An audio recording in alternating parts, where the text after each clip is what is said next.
Ya, kita beralih ke informasi lain. Polres Prabu Muli bekerja sama dengan Perum Bulog menggelar gerakan pangan murah di pasar tradisional modern Kota Prabu Muli. Kegiatan yang berlangsung selama 2 hari diharapkan dapat membantu masyarakat mendapatkan kebutuhan pokok dengan harga terjangkau.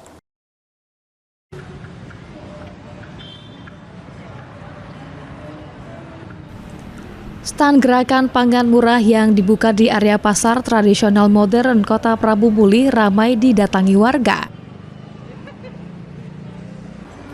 Terlihat antusias warga berbelanja berbagai kebutuhan pokok yang dijual lebih murah dari harga pasaran.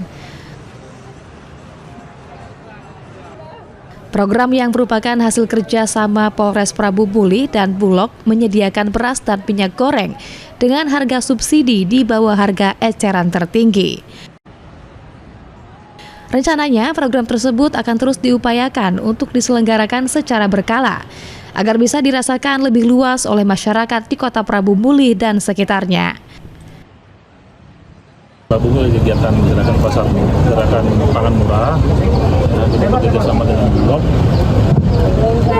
Beberapa kita yang ada di Lahar, di fokusnya pangan murah beras dan minyak. Pelaksanaannya sampai kapan? Hari ini kita menunggu sampai stok dengan stok ini dulu. Kalau memang hari ini masih tersisa, besok kita laksanakan lagi di sini pasar ini. Mungkin banyak masyarakat yang belum tahu, belum monitor, sehingga mungkin belum ramai di sini. Tapi perlahan-lahan masyarakat kita bisa lihat itu sudah berhenti datang beli di sini. Diharapkan warga dapat terbantu memenuhi kebutuhan sehari-hari serta menjadi langkah nyata dalam menekan dampak inflasi dan gejolak harga bahan pokok di pasar. Anggi Perkasa, PAL TV.